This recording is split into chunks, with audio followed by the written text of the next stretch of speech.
चंद्रशेखर आजाद आजकल उत्तर प्रदेश की योगी आदित्यनाथ सरकार के लिए सिरदर्द बने हुए हैं। कुंभ का मामला हो, कानून व्यवस्था का मामला हो, एससी एसटी के खिलाफ एट्रोसिटी का मामला हो, वह हर मुद्दे पर भारतीय जनता पार्टी की उत्तर प्रदेश की सरकार को घेर लेते हैं। अच्छा, इसके पीछे कई कारण भी हैं। जिस तरीके से, जिस ऊर्जा के साथ उन्होंने 2024 का चुनाव जीता और उसके बाद जिस तरीके से उन्होंने 9 सीटों पर अपना प्रदर्शन किया, उपचुनाव में उससे आजाद समाज पार्टी की चर्चा पूरे देश में शुरू हो गई है। अब चंद्रशेखर आजाद लगातार दलित, शोषित, वंचित वर्ग की आवाज उठाते रहते हैं। बीते दिनों चंद्रशेखर ने एक ऐसा बयान दिया जिसके बाद से भारतीय जनता पार्टी के किए पर पानी फेरता हुआ नजर आ रहा है। हालांकि चंद्रशेखर आजाद के उस बयान को एक नकारात्मक रूप देने की कोशिश की, लेकिन चंद्रशेखर आजाद के कहने का जो मतलब था, जो उनका मकसद था और जिसके लिए वह कह रहे थे, उस तक वह बात पहुंच गई।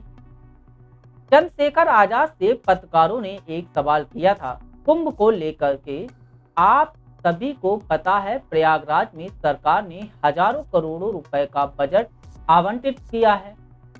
500 किलोमीटर के पूरे दायरे में एक पूरा का पूरा शहर सरकार ने मात्र 4 से 5 महीने के भीतर बसा दिया।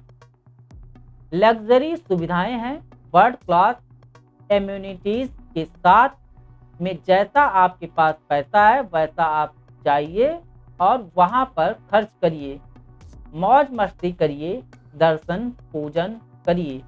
चंद्रशेखर आजाद से इसी कुंभ की व्यवस्था पर और कुंभ जाने को लेकर पत्रकार ने सवाल किया।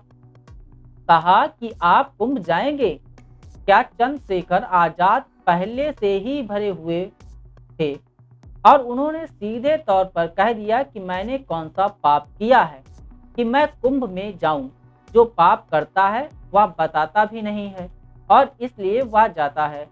पाप धोने तो जिसने पाप किए वह कुंभ में जाए। लेकिन एक बात इससे जरूर साबित होती है कि सरकार अगर चाहे तो कुछ भी कर सकती है।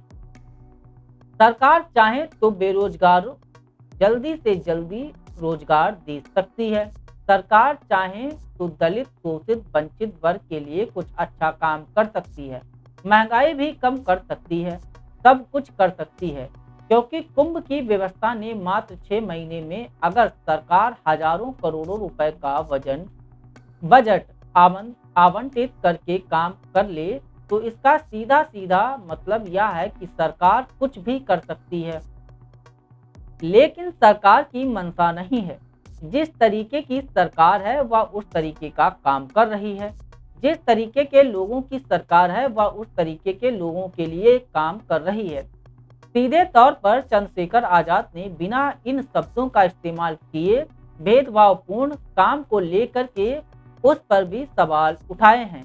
चंद्रशेखर आजाद ने क्या कुछ कहा, जरा उस पर भी गौर करेंगे।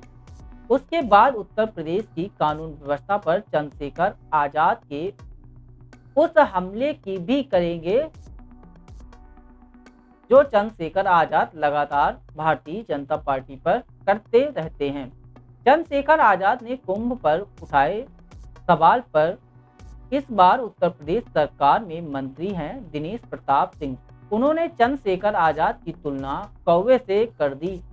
उन्होंने सीधे तौर पर कह दिया कि भाई, कुंभ का इतना भव्य आयोजन हो रहा है और चंद्रशेखर आजाद को छोड़िए, बाकी सब लोग कुंभ को लेकर के कोयल की तरह बात कर रहे हैं, सुरीली बात कर रहे हैं, लेकिन उन सब के बीच चंद्रशेखर आजाद कौवे जैसी बात कर रहे हैं। यह भी एक विवादित बयान हो गया। खैर, बात करते हैं कुंभ को लेकर के, क्योंकि कुंभ जब से शुरू हुआ विवादों में रहा है। इससे पहले भी मौलाना शहाबुद्दीन रिजवी ने इस पर विवादित बयान दिया था। Shahabuddin Rizvi all India Muslim Jamaat के अध्यक्ष हैं। उन्होंने कहा था कि कुंभ जहां पर हो रहा है उसकी 55 बीघा जमीन वक्फ बोर्ड की है और उसको लेकर के योगी आदित्यनाथ लगातार बयान दे रहे हैं। कह रहे हैं वक्फ बोर्ड नहीं है, भूमाफिया बोर्ड है। ये जमीनों को कब्जा करता है और उस पर नए सिरे से उन्होंने एक नया बहस छेड़ दिया है। कहा कि इस पर जो है रिव्यू करेंगे और उसके बाद देखेंगे कि कौन किसकी जमीन पर कितना कब्जा किया हुआ है। इससे पहले एक और चैनल को इंटरव्यू दिया, उन्होंने उसमें भी उन्होंने यह बात बोली। तो एक नए तरीके का मॉडल है, नफरत का वो बनाने की कोशिश हो रही है। इसी बीच चंद्रशेखर आजाद ने कानून व्यवस्था पर भी जोरदार हमला बोला है।